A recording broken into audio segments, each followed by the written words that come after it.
ओम नमो भगवते वासुदेवाय। दोस्तों, सटतिला एकादशी कब है और इसमें कौन कौन से शुभ मुहूर्त हैं, वह मैंने अपने पहले वाले वीडियो में आप लोगों को बता दिए हैं। अगर आपने नहीं देखे हैं तो वहां जाकर देख लीजिए। और आज मैं आप लोगों के लिए सटतिला एकादशी की कथा लेकर आई हूँ। आइए जानते हैं सटतिला एकादशी की कथा। सनातन धर्म में भगवान विष्णु को सर्वोपरि माना जाता है। भगवान श्री हरि विष्णु इस संसार के पालन करता है, इसलिए उनकी उपासना करने से जीवन में अपार धन वैभव सुख समृद्धि प्राप्त होती है। माघ मास के कृष्ण पक्ष की एकादशी को सटतिला एकादशी कहा जाता है। तिला एकादशी का व्रत रखने से सुख समृद्धि प्राप्त होती है, दरिद्रता दूर होती है, काया निरोगी होती है और मोक्ष की प्राप्ति होती है। इस दिन व्रत करके कथा पढ़ने से उन्हें स्वर्ग की प्राप्ति होती है। तो आइए जानते हैं सटतिला एकादशी व्रत की कथा। एक समय की बात है, महाराज युधिष्ठिर ने श्री कृष्ण से पूछा कि महाराज, इस पृथ्वी लोक पे बहुत अधिक पाप होते हैं, उनको नष्ट करने के लिए कोई उत्तम महात्म्य हमें बताइए। तब श्री कृष्ण ने युधिष्ठिर से कहा कि मैं तुम्हें एक पावन एकादशी का महात्म्य बताता हूँ, जो महर्षि पुलत्स्य ने महर्षि दालभ्य को बताया था। महर्षि दालभ्य ने महर्षि पुलत्स्य से पूछा कि दालभ्य, हे महर्षि, पृथ्वी लोक पर मनुष्य पर धन की चोरी करते हैं, ब्रह्म हत्या जैसा महापाप करते हैं, दूसरों की उन्नति देखकर ईर्ष्या करते हैं, साथ ही अनेक प्रकार के व्यसनों में सदा फंसे रहते हैं। नरक लोक की प्राप्ति नहीं होती, इसका क्या कारण है? वे ऐसा कौन सा दान पुण्य करते हैं जिससे उनके सारे पाप नष्ट हो जाते हैं? कृपा करके मुझे बताइए। तब दालभ्य के वचन सुनकर महर्षि पुलत्स्य ने कहा, हे महामुनि, आपने बड़ा ही उत्तम प्रश्न पूछा है। इससे संसार के सभी जीवों का कल्याण अवश्य होगा। इस रहस्य को इंद्र आदि देवता भी जानने के लिए उत्सुक रहते हैं। माघ मास में स्नान करने का विशेष महत्व है। हर मनुष्य को नित्य सुबह सूर्योदय से पहले उठकर स्नान करना चाहिए और स्वच्छ वस्त्र धारण करनी चाहिए। अगर हो सके तो 12 महीने में आने वाली 24 एकादशियों का व्रत करके उनका उद्यापन करना चाहिए। नहीं हो तो जो विशेष एकादशी हैं उनका व्रत तो अवश्य करना चाहिए। इसी तरह माघ मास में सटतिला एकादशी है।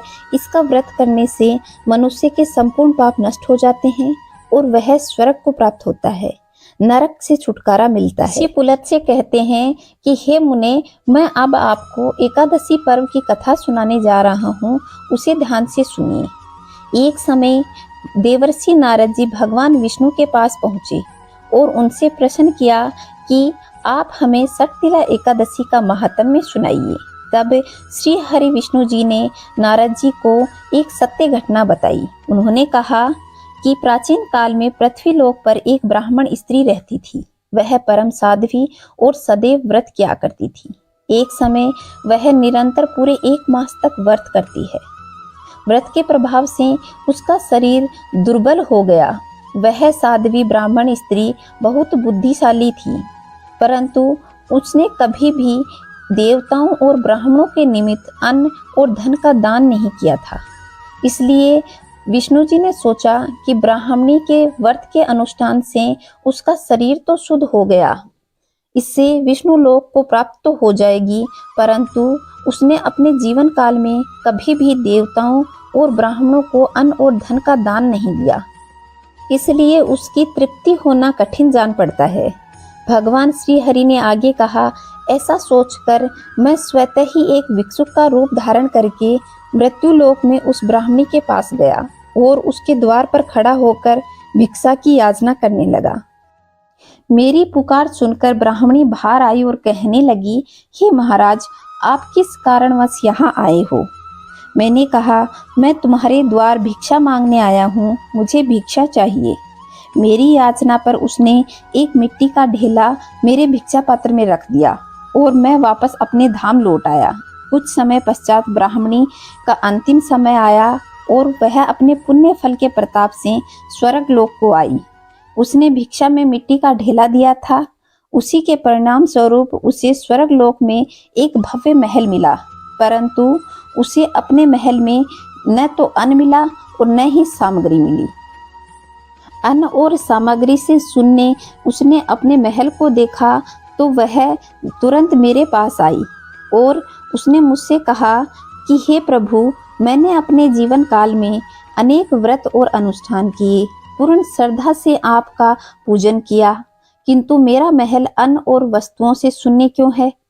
उत्तर में मैंने कहा, हे देवी, तुम पहले अपने महल को जाओ, कुछ देव स्त्रियां तुम्हें देखने के लिए आएंगी। अपना द्वार खोलने से पहले उनसे षटतिला एकादशी का महात्म्य और विधि विधान सुन लेना, तत्पश्चात अपना द्वार खोलना।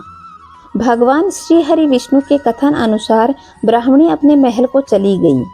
कुछ क्षण के बाद में जब देव स्त्रियां ब्राह्मणी को देखने के लिए द्वार पर आई तो ब्राह्मणी ने कहा, हे देव स्त्रियों, यदि आप मुझे देखने आई हो तो आप पहले मुझे षटतिला एकादशी का महात्म्य और विधि विधान बताओ, तत्पश्चात मैं द्वार खोलूंगी। ब्राह्मणी की बात सुनकर उन देव स्त्रियों में से एक ने कहा कि तुम्हें षटतिला एकादशी व्रत का महात्म्य मैं कहूंगी। संपूर्ण महात्म्य और विधान बताकर जब ब्राह्मणी ने द्वार खोला तब देवांगनाओं ने उसे देखा तो चकित रह गई।